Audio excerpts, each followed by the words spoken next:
Good evening and welcome to Look North. Our top story tonight. A man appears in court charged with the murder of 18-year-old Jamie Meir, who was stabbed in Leeds last year. 3 other men are wanted in connection with the murder. Also tonight, a disastrous 6 months for the construction industry after the wettest winter on record in parts of Yorkshire. Sheffield Steelers are just 2 wins away from a famous treble of trophies. You're going to be my business partner. Thank you very much, Lord Sugar. You're hired. We catch up with the Apprentice winner, Rachel from Leeds, who's just become Lord Sugar's latest business partner. And there'll be a lot of dry weather around through this weekend, but does that mean more sunshine? I'll have the very latest for you towards the end of the programme.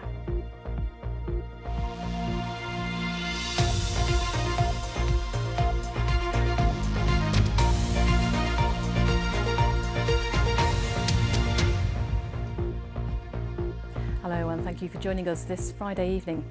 A man has appeared in court today charged with the murder of a teenager in Leeds. Jamie Meir was 18 when he was fatally stabbed in March last year. West Yorkshire Police arrested Renee Wilkes at Leeds Bradford Airport yesterday. 3 other men wanted in connection with the murder are still believed to be abroad. Beth Parsons has been at Leeds Magistrates Court. 18-year-old Jamie Meir was stabbed on Hall Lane in Armley on the 31st of March 2023 and died a short time afterwards in hospital. Today, 22-year-old Renee Wilkes appeared at Leeds Magistrates Court, appearing only to confirm his name. Now, he was arrested by West Yorkshire Police last night just before 6 p.m. when he got off a flight from Turkey at Leeds Bradford Airport. He's charged with the murder of Jamie Meir as well as the attempted murder of a 16-year-old who was stabbed during the same incident. He's also charged with the possession of a knife and a previous charge from July 2022 for possession of a zombie knife and cannabis. He's due to appear at Leeds Crown Court next Tuesday, the 23rd of April. Now, police are still looking to trace 3 men in connection with the case: Caleb Orr, Aquaid Jeffers and Enam Nishat, all of whom are believed to have left the country a short time after the incident. Beth Parsons, BBC Look North, Leeds. A woman has appeared at Bradford Magistrates Court charged with murder after the death of a man earlier this week. David Hart's body was found at a property on Shetland Close in Bradford on Tuesday. Susan Poole, who's 52 and from the city, spoke only to confirm her name and address. She was remanded in custody to appear at Crown Court on Monday. West Yorkshire Police were made aware of death threats towards Kulsuma actor just 9 days before she was murdered. The Independent Office for Police Conduct says the force sent officers on the 28th of March, but they didn't find a suspect. 27-year-old Kulsuma was stabbed while pushing her baby in a pram along Westgate in Bradford on the 6th of April. Her husband, 25-year-old Habiba Masoom, has been charged with murder. The IOPC says a thorough investigation is ongoing. A body has been found in Selby in the search for a missing man. 67-year-old Nicholas Leaf from Rickle was last seen on the 9th of April. His body was found yesterday afternoon in water near his home address. His death is not being treated as suspicious.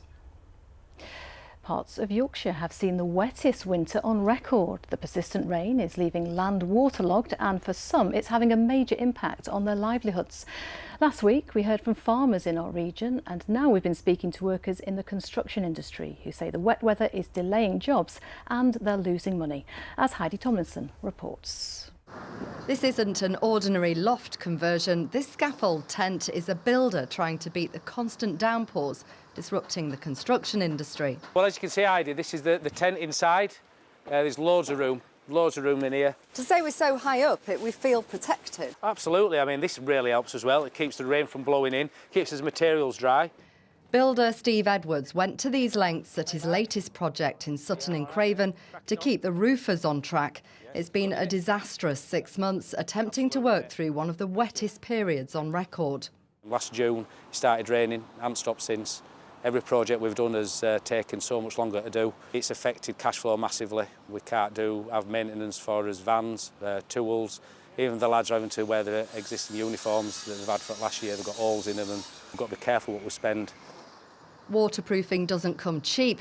Heavy tanks surround the house to weigh down the tarpaulin in case of windy and rainy conditions. Well, there's a logical solution to enclose the roof in this scaffold tent. It gets the job done. But this covering took 5 men 3 days to put up at a cost of £7,000, an expensive extra to beat the relentless rain. Although blue skies emerge intermittently, there's been above average rainfall in March and April. Scheduling trades has been a headache, making delays inevitable, frustration for both builders and homeowners. At an electrical company in Keighley, installing solar panels has proved difficult. They're used to working around the weather, but lately conditions have hampered jobs. If we've got one bad day and we can move that, we can move it on, and we've left a bit of room for error. But when it's quite relentless, like the weather has been over the last few weeks, months, it's dominoing every job. The consistency of bad weather is so unpredictable now. So one day you could be thinking, oh, it's all going to be fine. Then you could find for 3 days you can't actually get on site doing the work properly. And that's particularly the case if you're kind of building a new housing development where the whole site could be flooded and the foundations that you've started working on, you can't get to. A changing climate means changing habits. Steve checks the weather obsessively, but it can be unpredictable. Scaffold tents may become the norm. Heidi Tomlinson, BBC Look North. Yeah, let's hope there's some better weather on the way. Now you're watching Friday's Look North. Still to come on tonight's programme. We meet a special dad running the London Marathon and raising funds to help others in memory of his son, Archie.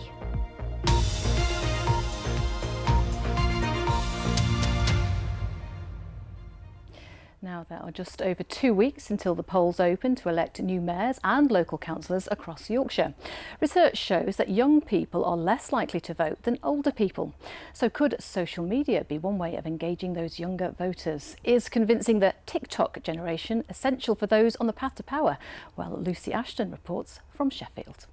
Welcome to the party. I'm a student in Sheffield. Of course, I want to know why a tram fare is £1.30 more than a bus fare. If politicians want to reach out to the under-25s, they'll need to use TikTok and Instagram. In fact, we asked students to help us with this TV package. These journalism students from the University of Sheffield and Sheffield Hallam University say elections can be baffling. There's that many different elections these days that you kind of don't understand which sort of issue areas are maybe covered by one election over another. There's lots of different electoral systems. For example, you go to a general election and it's just tick the box that you like. Whereas in a mayoral election, it might be you've got to rank these people in order. It's not easy, is it? It's not that accessible. It can be a bit overwhelming, especially when you're kind of living in student accommodation or you've moved somewhere new, because you get used to knowing like who your local MP is back home. But then when you move to uni, your first thought normally isn't who's my local MP. It's like, where's my GP? Students, if they start voting in these elections, it makes those in power actually care because they know there's votes in it. So it does really, really matter. Starting off like lower down, sort of more in schools, if you're learning more about what councillors do, what mayors do, what politicians do, it will encourage more people to start voting earlier. The problem is this is a trickle-up system, so by not caring about things like, oh, I don't care about potholes, but of course I care about, the overall run of government because we might be having this general election next year. It's so important that students are now seeing how these small changes impact up and up and up, and I don't think that's advertised to students at all either. When I went back home, my parents, they had their their voting cards sent to them in the post, and I saw those and I went, oh, I need to register in Sheffield. If you're living in some types of student accommodation, you don't always get your post. It's not always as readily available as if you're in like a house. A lot of people live a few hours away from their family and stuff, which to me it's like making all that effort on this one day. It kind of all has to work perfectly to get back home to vote if that's what you want to do. Welcome to the party. Only a quarter of people voted in the 2022 South Yorkshire mayoral elections. In local elections, on average only a third of people bothered to vote, and some Barnsley wards had turnout of just 16%. So we asked the students what would capture the attention of young voters, and they created this TikTok. We're students in Sheffield, of course we care what the mayor does. We're Sheffield students. Of course I'm confused about what the mayor being the crime commissioner means for me. I'm a student in Sheffield. Of course I want to know why a tram fare is £1.30 more than a bus fare. I'm a Sheffield student. Of course I'm worried about affordable housing in the future.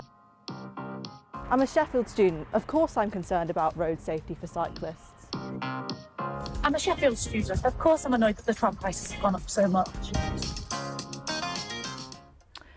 There you go, lots of topics covered there. And if, like these students, you have questions about what the mayors do ahead of the election, it's not on TikTok, but you can head to the iPlayer to watch A Mayor for West Yorkshire. Our debate from Halifax with all the candidates is on there.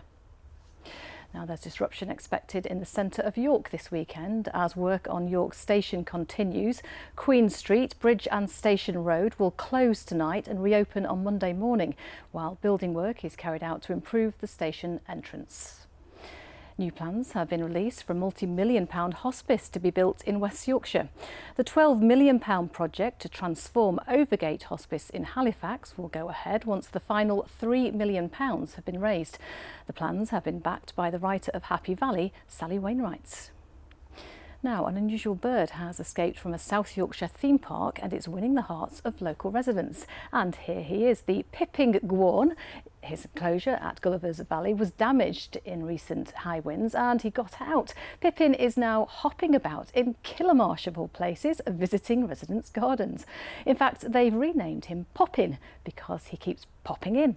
His carers at the park say they're working with locals to try and regain his trust so he can be returned home.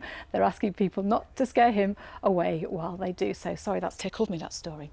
Now, the Snooker World Championships begin tomorrow in Sheffield at the Crucible, the home of snooker for the past 47 years. But for how long? Pressure is intensifying for the championships to move overseas once the current contract runs out in 3 years' time. Well, our reporter Sally Hurst is at the Crucible for us now. Sally. Yes, Amanda, well, final rigging is underway behind me for these championships, which starts tomorrow with the first matches. Today was the launch for the media, so all of the top players were outside having a photo shoot earlier. So you've got your Ronnie Sullivan, your Mark Allen, your Judd Trump, all the usual suspects. So far, so normal, of course, for these World Championships, which have been held here since 1977. But there is growing clamour for them to move elsewhere to a bigger venue with more seating, more facilities, and that of course takes more money. One place that's not short of that is Saudi Arabia, and they have recently appointed Ronnie O'Sullivan as an ambassador. So could they be making a move for these championships perhaps? That really has been the main question here today. Should the championships stay or go? Here's what 3 of the top players have said about that. As long as the facility's perfect, you have the World Championships anywhere, you know, it doesn't matter where you take it, but facilities have to be perfect, you know. When I say perfect, I don't mean it's got to be like Louis Vuitton style, it's just got to have them facilities, you know, and people feel like, you know, I don't have to go over to Marx's to get my lunch. I don't have to sort of pull up 200 yards down the road and sneak in the back door because there's 200 fans there and I'm playing in 20 minutes, you know. So a lot of that stuff is what's important to a player. I think this is just history, must be. I'd say sometimes it get changed, you know, the history always be here, but people never forget it. So you can move anywhere. I think after 2027, it's better to have a chance to move to Asia or other countries. It's such a special place. I still get the same buzz for the first time in 1994 walking in here till today walking in. I still get the same feeling, and it's going to be a sad day when it leaves here. Certainly is. Do you think it's inevitable that the tour will move venues? Yeah, I think it's inevitable. I think the way there's been different rumblings from different people involved, I just think it's the way of the world. I think maybe snooker, the landscape might even look more different in 2 or 3 years' time before the contract's up in 2027. So, listen, I might not be playing then, but I think it'll be a sad day for the people that haven't won it here. I mean, I'm lucky enough I've won it here, and that it's the best moment in my life I've had in there. But there could be some players that are here today that have never won it here, and it'll probably be like a big black hole in their careers that they've never won the World Championship with the Crucible. Now, Sheffield City Council, for their part, say they are working on a new agreement with World Snooker for after 2027. They're very proud to host this championships and they want it to stay here. So let's forget about that for a moment, because over the next 17 days you are going to see the world's top snooker players in action. It all starts tomorrow with the defending champion Luca Brissell against Dave Gilbert, and it is all on the BBC, of course. Elsewhere, it's also a big weekend in Sheffield. In ice hockey, the Sheffield Steelers will have around 2,000 fans going with them on the bus to Nottingham for the playoff finals weekend.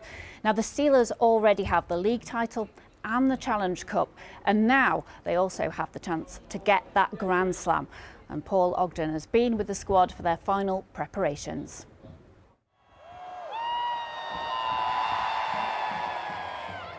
When they have a reason to party, Sheffield Steelers certainly know what to do. This, you'll remember, was outside Sheffield Arena after their Challenge Cup final victory last month, and there may be more celebrations to come. This Saturday and Sunday, the Showpiece Playoff Final Series means relocating for a weekend in Nottingham. Steelers take on the rest of the best in domestic ice hockey, starting with tomorrow's semi-final against Guildford Flames, leading potentially to Sunday's final and the ultimate prize, which they dearly want to deliver to their still expanding family in orange. If you look at our attendances, they're up as high as they've ever been. You know, I think we had 10 sellouts this year, a lot of them at the back end of the year. I think our players are very accommodating to the fan base. They're a special group of guys that have time for everybody and family friendly. When you come watch the Steelers, there's some physical stuff, and you know, I think the fans have really embraced this group.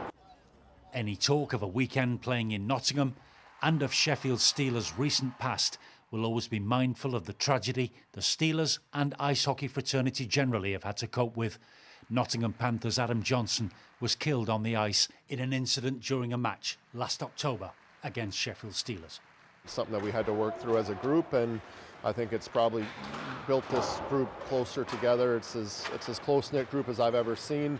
Something that we'll never ever forget, and this is a season that we'll never ever forget. Good luck to you. Thank you for your time tonight, Aaron. As usual, Aaron showing the human qualities of Sheffield Steelers and his squad. And the great news is that whatever happens this weekend on finals weekend, we can look forward to Sheffield Steelers playing in Europe next season anyway. Good luck to them. Now, just a reminder that Super League tonight features a West Yorkshire derby between Leeds and Huddersfield at Headingley.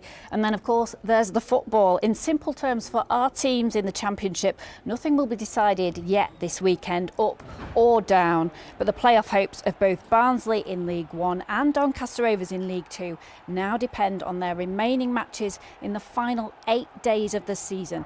The Rovers are looking for an amazing 9th consecutive win at home to Barrow tomorrow. But for now, that is your sport from here at the Crucible in Sheffield. Back to you in the studio, Amanda.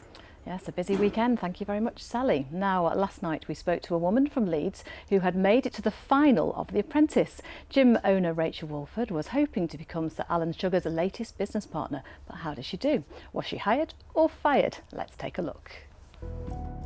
It's very, very hard for me. I'm having trouble here. But my gut feeling is telling me that Rachel, you're going to be my business partner. Thank you very much, Lord Sugar. Well done, Rach. Fully deserved. Well done. Thank you, Phil. Well done, Rach. Well deserved. Blimey, I'm nervous just watching that for you, Rachel. I know, my heart was racing a bit then. Has it all sunk in?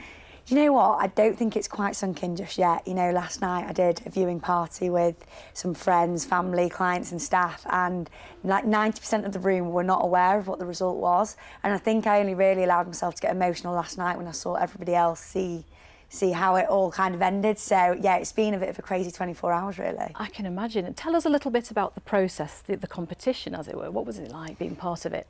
You know, it's a really tough process, and I think it's one of those shows that people don't give enough credit than it actually deserves. at the end of the day, it isn't actually a job interview process. There's a lot of money up for grabs, so quite rightly so, it's tough. But you know, you're away from your family. I was away from my business, which I found really difficult. You know, I'm used to being able to keep tabs on everything that goes on at work, and I was completely taken away from that. And you know, it has paid off for me, but it's a big risk as well, you know, leaving your business and leaving your family, and thank God, you know, it all paid off for me. And just remind us of what business do you do? So I've got 2 boutique fitness studios called North Studio. I've got one over in Roundhay in Leeds, which is going to be 4 years old this year, and then recently, just a year ago, opened up in Harrogate as well on Coldbath Road. Wow, fantastic. Now, you've won a lot of money, but I hear Alan Sugar is very hands-off, isn't he? It's basically down to you to make it grow and work. Absolutely. I mean, he's there, you know, for advice. He's got plenty of resources, and as we all know, he's got plenty of business experience. I'm kind of bringing the industry experience, and I'm really looking forward to expanding the brand. And, you know, it's an amazing capital injection into the business, and it's going to enable me, you know, to open maybe 1 or even 2 more sites, you know, in either Yorkshire or potentially the North East as well. So, you know, it's a dream come true, and I can't really believe that it's happening, but it's really exciting, and, you know, to represent Leeds and Yorkshire has been also wonderful. Yeah, and I have to ask you, what was Alan Sugar like? Was he nice? Do you know what? He's just like what you see, and what I like about him, he is so straight talking, he doesn't like anything sugar-coated, and he respects anybody that can take responsibility, and also, you know, he knows it's okay to fail or to mess up as long as you kind of own up to it, which I think he always respected the ones that did that. So yeah, he's just what you see, but, you know, I really respect. I really respect the way he is. Well, you certainly won him over, and I have to say, I love the power dressing. The suits Thank and the you. outfits have been fantastic. Congratulations, Thank you Rachel. very much. Thank you for having me. Thank you. Now, a man from Leeds is getting ready to run the London Marathon this weekend to raise funds for a charity he started after his 3-year-old son died of a brain tumour. Craig Vaughan set up Archie's Caravan on the Yorkshire coast in memory of his little boy who loved the beach. It offers free holidays to children with cancer, as Nicola Rees reports. The last easy run before the big day, not helped by the Yorkshire weather. But Craig had to come to this beach. Is where he feels closest to his son. Ready, Archie. Big waves. Jump. Filey was 3-year-old Archie's favourite place. When he was diagnosed with a terminal brain tumour in 2021, his family brought him here as often as they could. Oh, it's a really special place to us, this, and you know, for Archie, we come here every year and we'll write his name in pebbles and we'll always talk about him here. It's one of his favourite places to come. Mickey's. Archie had surgery to try to remove the tumour from his brain and give him more time. He recovered well, but died 6 months later. The diagnosis was an ETMR brain tumour, which is a really rare and aggressive tumour, which only affects children under 4 years old. My wife and I were both physically sick that day when you find out about Archie, but we know we have to keep strong, not just for Archie, but for Lily and Harry as well. You find a way, you find it in your instincts to push through, you know, and you've got to stay strong for their sake. Family and friends raised £70,000 for Archie, but when treatment was no longer an option, a plan emerged to buy a caravan by the beach instead. This is Archie's Caravan, and we've had over 30 families staying here since we started in the last 2 seasons. Archie's Caravan is a charity. It gives free holidays to children with cancer and their families. Setting it up has helped Craig to cope with his grief. So this was one of Archie's favourite toys, which he comes everywhere with me. He's come with every mile of training so far, and he'll be there on marathon day with me as well. Craig's never been a runner, but now he's taking on a marathon, London, and it's all for Archie. We're now at 270 miles in his training, feeling more ready than ever for a big day. I'm running it with my friend Ryan, and he's helped support us all the way. We've been getting up at 5 AM on Sunday mornings to get the runs in. So we started training in January, and neither of us could run more than 3 miles without stopping. We were useless. But by March, we'd just finished running 22 miles. It's going to be a mental battle on that day, but we're going to get through it.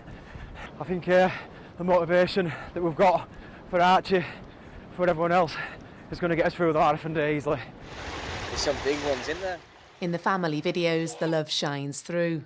On race day, it's Archie who'll get his dad over the finish line. Nicola Rees, BBC Look North, Filey. Oh, what a beautiful little boy. Best of luck to Archie's dad, Craig, there, and everyone taking part in the marathon this weekend. Katerina, how's the weather looking, dare I ask, for our Yorkshire runners? Really not too bad. I think there's going to be a lot of cloud around. There's just a chance of 1 or 2 showers. Apart from that, I think lots of dry weather over this weekend. So yeah, really not too bad. And today, it's not been a bad day either. We've had a lot of cloud around at times. As you can see from this photo here, it's also been quite breezy. You can see her little hair's blowing off everywhere. It's like she's got a little blow dry. The next picture though really shows that at times that cloud did break up quite nicely to allow for those lengthy sunny spells. So thank you as always for sending in your photos. If you'd like the chance to have your picture on the telly, send it through to us via social media or just head to the BBC Weather Watchers website. And if you'd like the chance to become one of our BBC Weather Watchers, there will be a video shortly on our BBC Instagram page, the BBC Yorkshire Instagram page, with all the details on that. So as I mentioned, over the weekend there was going to be a lot of dry weather. I think the best of the brightness will be first thing tomorrow morning. We do have high pressure though centred over the UK. That's on both days, Saturday and Sunday. Monday, that high pressure will just edge westwards, clearing away, so there is a chance of some patchy rain. Now through the rest of tonight, it's looking largely dry with clear skies and our temperatures will fall away to around 1 or 2 degrees. So we're expecting a cold, frosty start to tomorrow morning. And your next high tide, we've got Scarborough at 3:11 tomorrow morning. And as I mentioned, tomorrow is going to be a cold, frosty start to the day. We'll get some brightness first thing, some sunshine, but through the afternoon, we get that cloud pulling in off the North Sea. But for many of us, it is going to stay largely dry. We're looking at highs tomorrow of around 12 to 13 Celsius. And then again on Sunday, it is going to be a very similar picture. I think more cloud around though. So Sunday morning, it's going to be a chilly start to the day, largely cloudy through the morning. That cloud is going to persist right through the afternoon, but it is going to be mostly dry. And actually our wind's much lighter because it is going to be breezy over the next few days along the coast. Now Monday, we're going to hold on to a lot of that cloud. That ridge of high pressure is going to shift out to the west, but on Monday, there's more of a chance of seeing some rain. The good news about that rain on Monday is it's going to be very light, very patchy in nature. And then on Tuesday, a lot of cloud around. The best of the sunshine will develop towards the end of the afternoon. Remember, the sun doesn't set now until after 8 o'clock, so good chance of some sunshine later on in the day, and then we should get some sunny spells around on Wednesday, but it does look to stay quite chilly. And that's the weather for you. Thank you very much, Katerina. Well, I don't think I'll be running any marathons this weekend. How about you? Me neither. No, but maybe a nice walk in the park. Oh yeah, or restaurant or something. Perfect. Thank you, Katerina. That's it from us. Have a lovely weekend, whatever you have planned. Goodbye. Take a seat.